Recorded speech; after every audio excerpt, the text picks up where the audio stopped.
नौकरी दिलाने के नाम पर लाखों रुपए ऐंठे, पैसे वापस मांगने पर जान से मारने की धमकी का आरोप। 10 लाख रुपए से ज्यादा के बदले नौकरी का वादा। गजोला के राजनीतिक गलियारों में हलचल। गजोला पंचायत समिति के अध्यक्ष पर विस्फोटक आरोप। हबीबपुर के रहने वाले का दावा है कि हाई स्कूल में नौकरी दिलाने के नाम पर 10,25,000 रुपए लिए गए। नौकरी नहीं मिली तो पैसे वापस मांगने पर धमकियां मिल रही हैं। गजोला पुलिस स्टेशन में पहले ही लिखित शिकायत दर्ज कराई जा चुकी है। हालांकि आरोपी ने सभी आरोपों से इनकार किया है। इस घटना को लेकर मालदा के राजनीतिक गलियारों में हलचल है।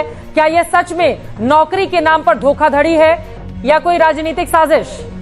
सबका ध्यान जांच पर है। मालदा से रामचंद्र मंडल की रिपोर्ट।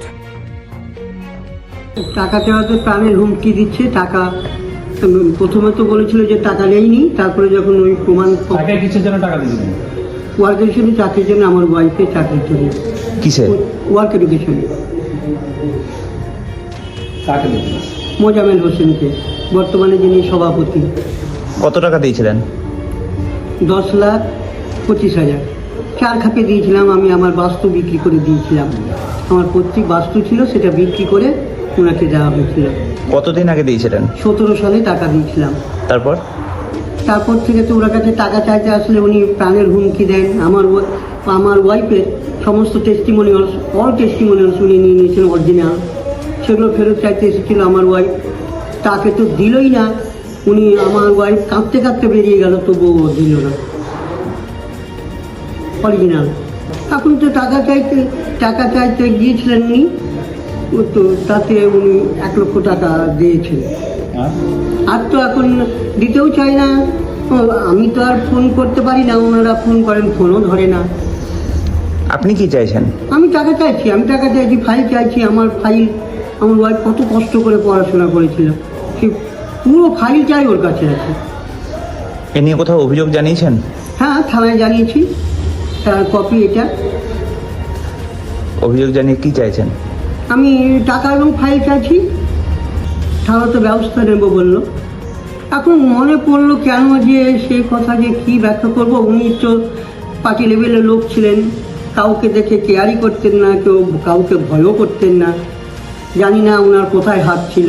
আমি মালদায় অনেক জায়গায় ওনার জন্য, ওনার নামে কমপ্লেন করেছি, কেউ কিছুই করতে পারেনি। কারোর ফোনও রিসিভ করতো না। জানি না ওনার কোথায় হাত ছিল। আমার তো ভয়ই ছিল। আমি তো এখনো আসতে পারতাম না উনি যদি আমাকে সাহস না জোগাতেন। উনি তো প্রাণেরও হুমকি দিয়েছিলেন, আমাকে মেরে দেবে এরকম হুমকি দিয়েছিলেন। আমি তো এখন আগে ওই যে বললাম চাকরি করতাম বিএলওর অফিসে, গাজলও পোস্টিং ছিলাম এক সময়। আমি পোস্টে চাকরি করেছি। তার সেই সূত্রে না আমাকে একজন আব্দুল রব বলে একজন, উনি ওনার কাছে নিয়ে যায়।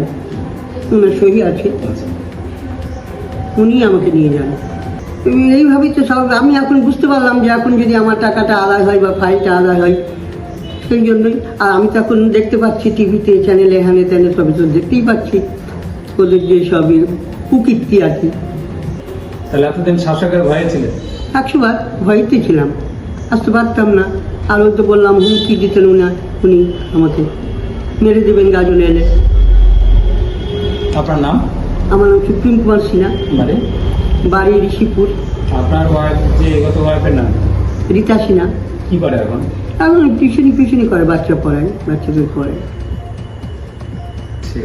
আমি কিন্তু এখনো পর্যন্ত সেই টাকা ফিরিয়ে দিচ্ছেন না। অসম্ভব।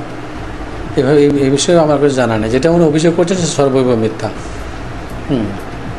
তিনি বলছেন যে তিনি বারবার আপনার কাছে টাকা চাইছেন, কিন্তু আপনি তাকে হইপুরে যে সুপ্রতিম বাবু আছেন, আমি অনুরোধ করবো উনি আমার সঙ্গে যোগাযোগ করুন না। আমার তো ফোনের সুইচটা খোলা আছে। আমি তো আর লুকিয়ে পালিয়ে বেড়াচ্ছি না। আমি তো অফিস করছি আমার। উনি যদি সত্যি টাকা পেয়ে থাকেন তা আমার সঙ্গে যোগাযোগ করবে। কিন্তু প্রাইমারি স্কুলে বা হাই স্কুলের ব্যাপারে এই সমস্ত বিষয়ে এটা কোনো সারবত্তা নেই। এটা সর্বৈব মিথ্যা কথা। কেন কমপ্লেন করতে গেলে কি মনে হচ্ছে? আমার তো মনে হয় এখন আমাকে জানতে হবে বিষয়টাকে। তো আমি যেটুকু জানি ওনার সঙ্গে তো আমার সম্পর্ক কাজে কথাটা ঠিক। উনি কিন্তু গাজলে চাকরি করতেন, বিএলও অফিসে চাকরি করতেন। কিছু টাকা পয়সা আমি বরঞ্চ ওনার সঙ্গে পাবো। আমি বলছি না লোকটা খারাপ, লোকটা কিন্তু ভালো। ওনার সঙ্গে আমার দীর্ঘদিনের সম্পর্কও আছে, আমি দেখেছি, ব্লকে অনেক সময় এসেছে। কিন্তু যে অভিযোগটা উনি করেছেন চাকরির বিষয়ে, সেটার বিষয়ের মধ্যে 2000 জানি না এখন এটা বিষয়টা কি। আবার যারা দরকার আছে একটু যে 2017 সালে টাকা পাবে, আর আমাকে এসে 2026 সালের 16 তারিখে 17 তারিখে এসে বলছে, এই আবার কিছু বুঝতে পারছি না। না, এই অভিযোগের সঙ্গে আমি রাজ্যের পালাবদল বলবো না, কারণ রাজ্য সরকার যেটা করছে বা রাজ্য সরকার কাজগুলো যেগুলো করছে সেগুলো সত্যি খুব ভালো কাজ। তাদের কাজে এবং আমাদের মাননীয় মুখ্যমন্ত্রী যেগুলো কাজ করছেন সত্যি আমি খুব খুশি। এর সঙ্গে রাজ্যে পালাবদলের কোনো সম্পর্ক নেই। তবে এটা বলবো, কিছু কিছু স্বার্থান্বেষী মানুষ যারা মানে বিজেপি সেজে দালালি করছে, যারা সত্যি আমার বিজেপি বন্ধু গাজলে আছেন, আমি তো দেখেছি খুব ভালো ওনার সঙ্গে যোগাযোগ আছেন, পরস্পর আমাদের সহযোগিতা আছে, আমরা একসঙ্গে থাকছি, একসঙ্গে থেকেছি বিগত দিনে। কিন্তু কিছু কিছু লোক নিজেদের জেলা সভাপতি, জেলা মোর্চার সভাপতি, এটা সভাপতি, ওটা সভাপতি দায়ী বলে দালালি কাজ শুরু করেছে। নমস্কার।